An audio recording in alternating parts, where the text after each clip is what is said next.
Bonjour à tous! Allez, nouvelle vidéo pour les troisièmes sur les fonctions linéaires. Le premier exercice, vous avez un nombre et son image par une fonction linéaire f, et ce qu'on veut, c'est trouver l'expression algébrique de f, c'est-à-dire f de x égale quelque chose en fonction de x. Ensuite, on vous demande l'image du coup de 2,5, puis l'antécédent de 45, toujours par notre fonction f. Donc essayez bien de vous souvenir ce que c'est qu'une fonction linéaire pour pouvoir répondre aux questions. L'exercice 2, vous avez du coup un repère, on a tracé la représentation graphique d'une fonction linéaire, et nous ce qu'on veut, c'est trouver du coup une image, un antécédent, et bien sûr à la fin notre but, c'est de trouver l'expression algébrique de notre fonction g. Donc g de x égale quoi en fonction de x. Allez, je vous laisse travailler, et après on se revoit pour la correction. Allez, c'est parti pour le corriger. Alors, dans le premier exercice, vous aviez une fonction linéaire f telle que f de 7 est égal à 21. Alors, comment je vais faire pour trouver son expression? Si on connaît bien son cours, on sait qu'une fonction linéaire est de la forme f de x égale ax. C'est-à-dire qu'on prend un nombre x et on le multiplie par un coefficient.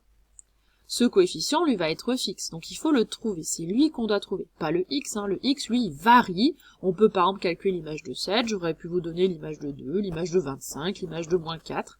Donc le x, il varie. Pensez bien que c'est le a que vous devez trouver. Donc, on sait que f de 7 est égal à 21. Si je remplace x par 7 ici, je vais faire a fois 7. Donc ça veut dire que mon nombre a, mon coefficient, multiplié par 7, doit me donner 21. Qu'est-ce qui va me donner 21? Tout simplement 3 fois 7, 21. Alors parfois c'est plus dur à trouver, parfois vous allez trouver une fraction, un nombre négatif, un nombre décimal.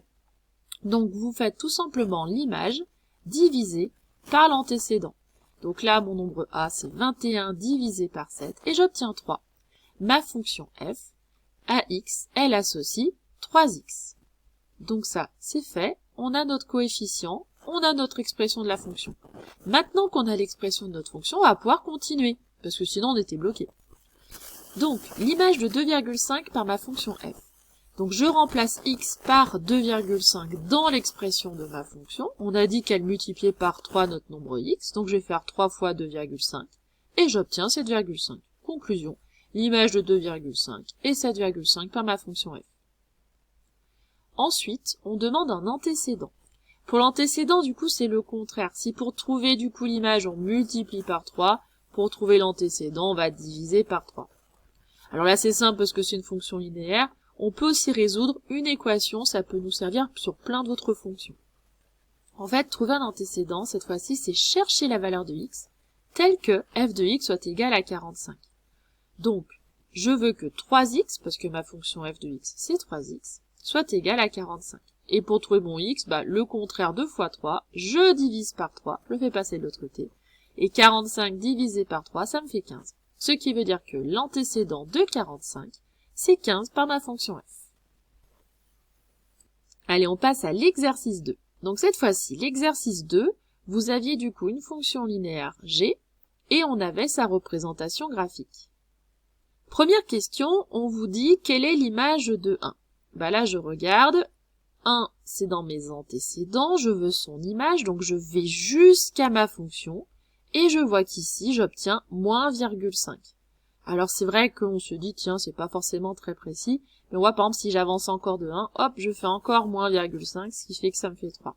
Donc là, ça marche bien, ici, c'est quelque chose quand même plutôt précis quand même. On obtient bien notre moins 1,5 comme image de 1. L'antécédent de 3. Alors, l'antécédent de 3, ça veut dire que 3 va être votre image. Donc, je rappelle que les antécédents vont liser sur l'axe des abscisses, les images sur l'axe des ordonnées. Donc là, notre 3, il va être sur l'axe des images, donc je le cherche ici. Donc mon 3, 1, 2, 3, je suis ici. Je vais jusqu'à ma fonction, toujours de manière bien perpendiculaire. Hop, je vais jusque là. Et je vais lire du coup son abscisse qui va me donner justement son antécédent. Donc ici, l'antécédent de 3, ça va être tout simplement moins 2. Alors, comment je vais faire pour trouver l'expression de ma fonction g? On se rappelle bien sûr que c'est une fonction qui est linéaire. Déjà, une fonction linéaire, ça se voit bien ici. Déjà, c'est représenté par une droite et qui passe par l'origine du repère. Donc ça qu'elle passe par le point de coordonnées 0, 0. C'est plutôt logique, une fonction linéaire représente une situation de proportionnalité, donc on commence toujours ici par notre 0, 0.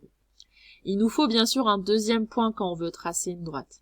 On pourrait prendre n'importe quel point de la droite, il suffit de relier les deux et on a une droite qui marche très bien.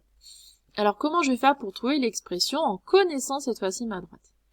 Eh ben on nous a demandé quelle était l'image de 1. Ben c'est pas pour rien. L'image de 1 on obtient moins 1,5.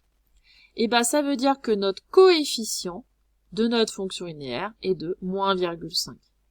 On l'a vu juste avant dans l'exercice précédent, une fonction linéaire est de la forme ici g de x égale ax, donc on cherche notre a. Si on veut du coup g de 1, donc ça veut dire qu'on va faire a fois 1, c'est-à-dire a, tout simplement. Donc ça veut dire que notre a vaut moins 1,5. On peut s'en convaincre autrement, on peut voir par exemple, comme tout à l'heure, on a vu que l'antécédent de 3, c'était moins 2. Eh ben, qu'est-ce que je peux remarquer? Si je fais du coup l'image, donc 3 divisé par l'antécédent, c'est-à-dire moins 2, 3 divisé par moins 2, j'obtiens bien aussi moins 1,5. Quand vous faites l'image divisée par l'antécédent, vous obtenez le coefficient de votre fonction linéaire, et ensuite, vous n'avez plus qu'à écrire du coup g de x égale votre coefficient fois x, c'est-à-dire ici, moins 1,5 x. Voilà, donc ça se retrouve très facilement du coup graphiquement, il n'y a pas forcément besoin de justifier par des calculs, mais n'hésitez pas à vérifier sur un autre point pour être tranquille, mais vous devez toujours obtenir le moins 1,5. C'est ce qu'on appelle également le coefficient directeur de la droite. Il vous donne la direction de la droite. C'est-à-dire que là, si je vais de gauche à droite, ce qui est plutôt le sens de lecture normal, eh ben on voit que notre droite, elle va descendre. C'est pour ça que notre coefficient, il est négatif. Et ça veut dire quoi ce moins 1,5? Ça veut dire que quand j'avance de 1 sur les abscisses, je descends de moins 1,5. J'avance de 1, je descends d'1,5.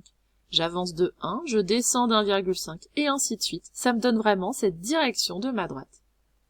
Allez, j'espère que vous avez bien compris. À bientôt!